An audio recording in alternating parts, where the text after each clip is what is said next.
बहुत समय पहले की बात है। एक समृद्ध राज्य में एक सुंदर और दयालु राजकुमारी रहती थी, जिसका नाम था चंद्रलेखा। उसकी मुस्कान में ऐसा जादू था कि पूरे महल में खुशियों की किरणें फैल जाती थी। लेकिन उसी राज्य के पास एक घना और रहस्यमयी जंगल था, जहां एक भयानक 3 सींग वाला दैत्य रहता था। उसके 3 विशाल सींग आकाश को छूते प्रतीत होते थे और उसकी आंखों में आग जैसी चमक थी। लोग कहते थे कि वह दैत्य कभी इंसान था, जिसे किसी श्राप ने राक्षस बना दिया। एक दिन अचानक राजकुमारी चंद्रलेखा उस जंगल की ओर चली गई। तभी दैत्य ने उसे देख लिया और अपने गुफा में ले गया। पूरे राज्य में हाहाकार मच गया।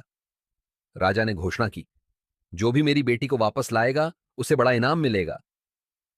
कई वीर योद्धा गए, लेकिन कोई भी दैत्य के सामने टिक नहीं पाया। तभी एक साधारण युवक वीर आगे आया।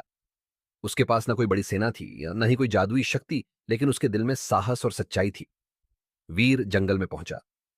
उसने देखा कि दैत्य राजकुमारी को कोई नुकसान नहीं पहुंचा रहा था, बल्कि चुपचाप उसकी रक्षा कर रहा था। वीर ने दैत्य से कहा, तुम इतने शक्तिशाली हो, फिर भी अकेले क्यों हो? दैत्य की आंखों में दर्द झलक उठा। उसने बताया, मैं कभी एक राजकुमार था। एक जादूगरनी ने मुझे श्राप दिया कि जब तक कोई मुझसे बिना डर के सच्चे दिल से बात नहीं करेगा, मैं दैत्य ही बना रहूंगा। यह सुनकर वीर ने बिना भय के उसका हाथ थाम लिया। उसी क्षण एक तेज प्रकाश फैला और दैत्य का रूप बदलने लगा। धीरे धीरे वह एक सुंदर राजकुमार में परिवर्तित हो गया। राजकुमारी चंद्रलेखा मुक्त हो गई। सभी महल लौटे और पूरे राज्य में खुशी का माहौल छा गया। राजा ने वीर को सम्मानित किया और उस श्राप से मुक्त हुए राजकुमार ने सबको सिखाया, कभी कभी डर के पीछे भी एक दर्द छिपा होता है और सच्चा साहस वही है जो उस दर्द को समझे।